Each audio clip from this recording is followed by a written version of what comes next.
नमस्कार, वंदे मातरम। दोस्तों, स्वागत है आप सबका सैनिक पाठशाला में। डीएडीआर बढ़ करके 55% से 58% हो गया। दोस्तों, इसका 3 महीने का एरियर आपके खाते में किस दिन आएगा, इसके बारे में आगे जानकारी दूंगा दोस्तों। और साथ ही साथ बोनस जिसका आदेश जारी हुआ है, दीपावली बोनस, जो कि 6,908 रुपए आपके खाते में क्रेडिट होने हैं, वो कब तक आएंगे, कैसे आएंगे, उसके बारे में भी आगे जानकारी दूंगा दोस्तों। इसके साथ ही साथ क्योंकि अब 8वां पे कमीशन में मिलिट्री सर्विस पे का एक रिकमेंडेशन सामने आया है। 12,000, 18,000, 21,000 और 30,000 जवान के लिए, जेसीओज के लिए, एमएनएस के लिए और अधिकारियों के लिए। इसके हिसाब से क्या पेंशनर्स को भी फायदा होगा इसका? अगर फायदा होगा तो किनको होगा, कितने रुपए का फायदा होगा मिलिट्री सर्विस पे के बढ़ोतरी से, इसके बारे में भी आगे जानकारी दूंगा। साथ ही साथ 8वें पे कमीशन में मर्ज होने वाला डीए का आंकड़ा अब लगभग साफ हो गया दोस्तों। भारत सरकार के लेटर से ही साफ हो गया है। इसे भी आगे समझेंगे आज के इस वीडियो में। तो चलिए इन्हीं विषयों को लेकर आगे बढ़ेंगे। आगे बढ़ने से पहले हमेशा की तरह मेरा आप सबसे आग्रह है, ये सामने के आंकड़े देखिए दोस्तों। अभी भी बहुत सारे ऐसे व्यूअर्स हैं जो चैनल के वीडियोस तो देखते हैं, लेकिन उन्होंने चैनल को अभी भी सब्सक्राइब नहीं किया है। तो उन्हीं व्यूअर्स से मेरा आग्रह है, आपकी जानकारियां आपसे ना छूटे, महत्वपूर्ण जानकारियों से आप महरूम ना रहें, इसके लिए फटाफट से पहले चैनल को सब्सक्राइब कर लीजिए। बहुत सारे व्यूअर्स तो सोचते हैं कि आज करूंगा, कल करूंगा, लेकिन रह जाता है। तो आप पहले फटाफट से वीडियो को पॉज कीजिए, चैनल सब्सक्राइब कीजिए, उसके आगे वीडियो देखना कंटिन्यू रखें, क्योंकि वीडियोस का देखना फ्री ऑफ कॉस्ट है, चैनल सब्सक्राइब करना फ्री ऑफ कॉस्ट है। और आगे आने वाले समय में 8वां पे कमीशन से जुड़ी हुई, आपके डीएडीआर की बढ़ोतरी से जुड़ी हुई हर सटीक जानकारी सबसे पहले आपको मिलती रहेगी सैनिक पाठशाला से। तो चलिए फटाफट से चैनल सब्सक्राइब कीजिएगा, वीडियोस को लाइक कीजिएगा और हाइप भी जरूर कीजिएगा। चलिए आगे बढ़ते हैं दोस्तों। सबसे पहली जानकारी दोस्तों, डीएडीआर 58% हो गया। अब आगे क्या होगा? जी हां, 58% सरकार ने घोषणा तो कर दी। अब आगे क्या होगा और कब मिलेगा जुलाई, अगस्त और सितंबर का डीएडीआर का एरियर? जी हां, क्योंकि अब ये बढ़ा हुआ जो डीए का रेट है 58% के हिसाब से, ये हमें अक्टूबर के महीने के पेंशन से या पेमेंट से जुड़ के मिल जाएगा। लेकिन जो जुलाई, अगस्त, सितंबर महीने का एरियर है, ये कब मिलेगा आप भी इंतजार कर रहे होंगे, क्योंकि जब डिक्लेयर हो गया तो खाते में आ जाना चाहिए, आप ये सोच रहे होंगे। तो ऐसे में खाते में कब आएगा वो आगे बताऊंगा दोस्तों।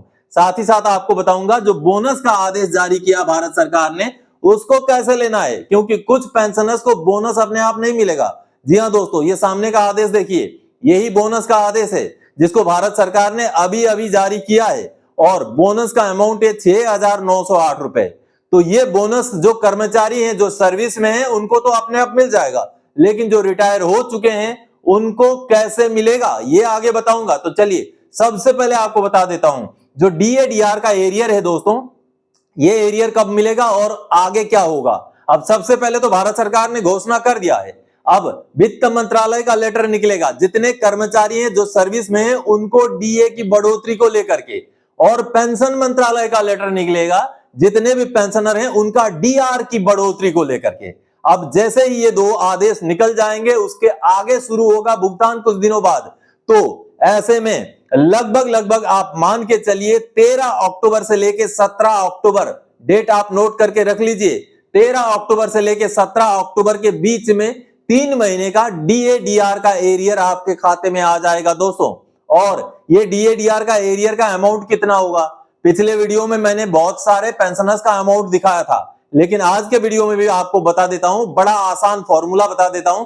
आपका जितना भी बेसिक पेंशन है या बेसिक पे है जिसमें डीएडीआर लगता है, उस बेसिक पेंशन को गुणा कर दीजिए 0.09 से, 0.09 नहीं, 0.09 से गुणा कर दीजिए। जो अमाउंट आएगा वही होगा आपका 3 महीने का डीएडीआर का एरियर, और ये खाते में आ जाएगा लगभग 13 से 17 अक्टूबर के बीच में। अब चलिए बात करते हैं बोनस किनको मिलेगा। जी हां, जो 6,908 रुपए का बोनस मिलना है, जिनको नॉन प्रोडक्टिविटी बोनस भी बोलते हैं या एडहॉक बोनस भी बोलते हैं, ये बोनस मिलेगा दोस्तों मार्च के बाद जो रिटायर हुए हैं, यानी कि अप्रैल 2025 से लेके सितंबर 2025 के बीच में जितने रिटायरी पेंशनर हैं केवल उनको मिलेगा। उससे पुराने रिटायरीज को इस साल का बोनस नहीं मिलेगा।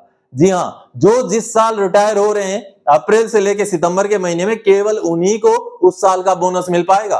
और अपने आप नहीं मिलता है। बहुत सारों को अपने आप एडजस्ट होके आ जाता है पोस्ट डिस्चार्ज क्लेम के रूप पर, लेकिन बहुत सारों का अपने आप नहीं आता है। तो ऐसे में जो भी अप्रैल से लेके सितंबर 2025 के बीच के रिटायरी हैं उनको ध्यान रखना है। अगर बोनस आपको नहीं मिलता है तो आपने सीपी ग्राम्स में ग्रीवेंस डालना है, तभी जाकर के बोनस आपके खाते में आ पाएगा। चलिए अब आगे बढ़ते हैं अगली जानकारी की ओर। मिलिट्री सर्विस पे 12,000, 18,000 और 30,000 8 सीपीसी में रिकमेंडेशन से पेंशनर्स को क्या फायदा होगा? जी हां, जैसे ही पेंशनर्स को या व्यूअर्स को या आपको ये पता चला कि 8वां पे कमीशन का एक रिकमेंडेशन बना है जिसमें जवानों के लिए 12,000, जेसीओज के लिए 18,000, एमएनएस के लिए 21,000 और अधिकारियों के लिए 30,000 का रिकमेंडेशन बना है 8वें पे कमीशन के लिए, मिलिट्री सर्विस पे को बढ़ाने के लिए। तो बहुत सारे पेंशनर्स ये सोच रहे हैं कि मुझे उससे क्या फायदा, क्या मुझे भी वो बढ़ा हुआ एमएसपी मिलेगा? आप भी सोच रहे होंगे 1970 के रिटायरी, 1980 के रिटायरी, 1900 कब के भी रिटायरी हो, 2000 के, 2020 के रिटायरी, कभी के भी आप रिटायरी पेंशनर हो, आप भी सोच रहे होंगे कि ये जो 12,000 या 18,000 जो ये एमएसपी बढ़ जाएगा, क्या इससे मुझे फायदा मिलेगा, क्या एमएसपी मुझे मिलेगा? जी नहीं, पुराने पेंशनर्स को सीधा सीधा मिलिट्री सर्विस पे जैसा कोई भी अलाउंस या पेमेंट नहीं मिलता है, लेकिन उसका फायदा मिलेगा। सबसे पहले तो मैं बता दूं, जो पेंशनर ये एमएसपी बढ़ जाने के बाद जो रिटायर होंगे, यानी कि 8वें पे कमीशन को लागू होने के बाद जो रिटायर होंगे, उनके पेंशन में एमएसपी की बढ़ोतरी से सीधा सीधा फायदा होगा। 12,000 जिनका मिलिट्री सर्विस पे हो जाएगा उनको 6,000 रुपए पेंशन में सीधा सीधा फायदा होगा, क्योंकि मिलिट्री सर्विस पे का आधा बेसिक पेंशन में जुड़ता है। जिनका भी 18,000 हो जाएगा उनको 9,000 रुपए का फायदा होगा, यानी कि जेसीओज का, क्योंकि रिकमेंडेशन इसी तरीके से किया गया। ये सामने आप रिकमेंडेशन वाला पेज देखिए, इसमें आप देख पा रहे हैं रिकमेंडेशन किया गया है अधिकारियों के लिए 30,000 रुपए, क्योंकि कमांड रिस्पॉन्सिबिलिटी होता है, ऑपरेशनल प्लानिंग करते हैं।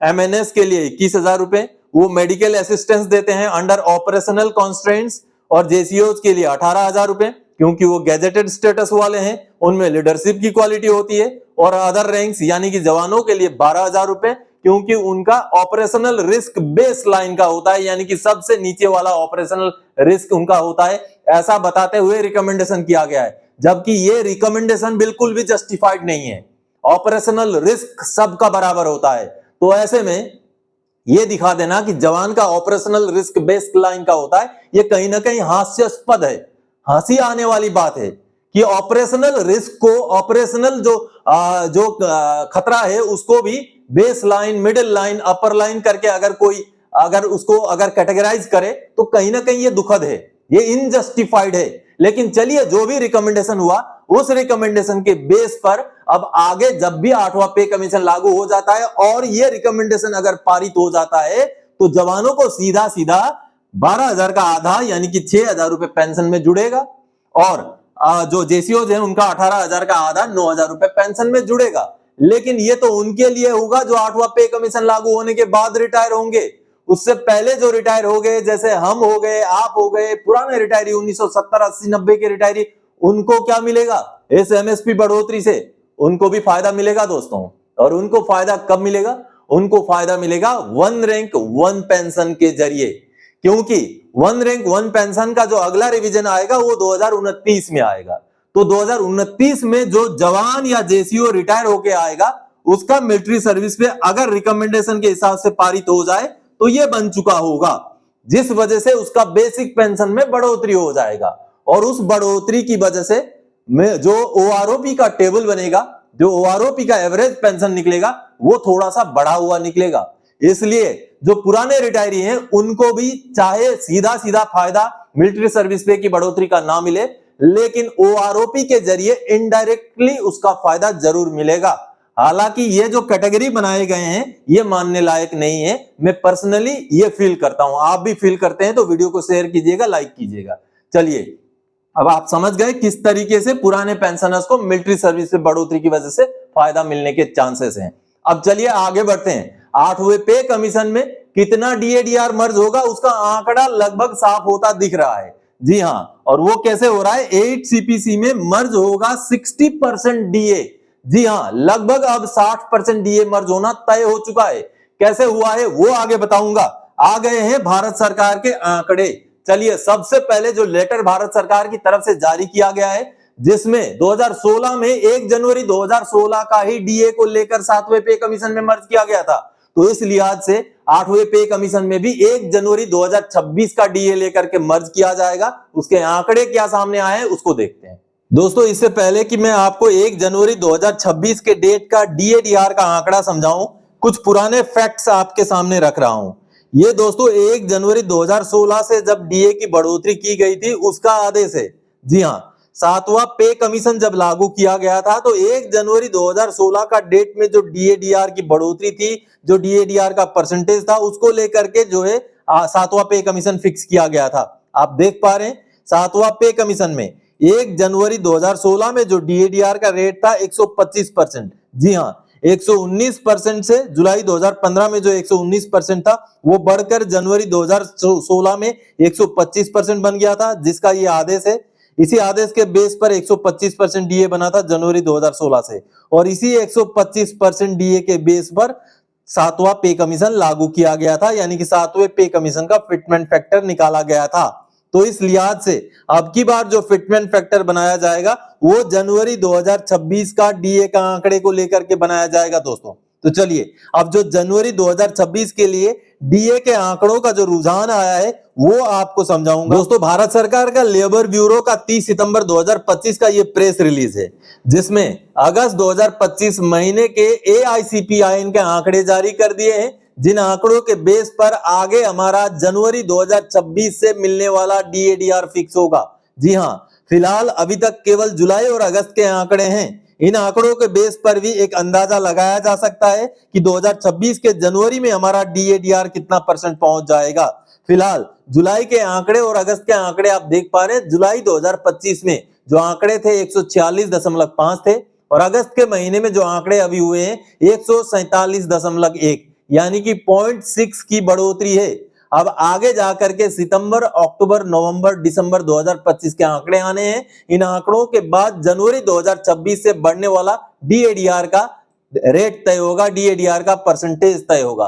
तो अभी तक के जो 2 महीने का आंकड़े हैं दोस्तों, इन 2 महीनों के आंकड़े के हिसाब से जनवरी 2026 से जो हमारा डीएडीआर है वो केवल 60% ही पहुंच रहा है। जी हां, यानी कि आगे बहुत ज्यादा अगर एआईसीपीआईएन के आंकड़ों में उछाल होता है तभी जाकर के 3% की बढ़ोतरी हमें मिल पाएगी, नहीं तो अब की बार भी जनवरी 2026 से हमें दोस्तों 2% की बढ़ोतरी यानी कि 58% से बढ़कर केवल 60% ही डीए रहने के पूरे आसार, पूरे के पूरे चांसेस दिखाई दे रहे हैं। यानी कि दोस्तों 8वां पे कमीशन में जो डीए मर्ज करके फिटमेंट फैक्टर बनेगा या जो डीए को बेसिक में बदला जाएगा वो केवल 60% ही रहने के पूरे चांसेस बन चुके हैं शुरुआती इन 2 महीने के आंकड़ों के हिसाब से।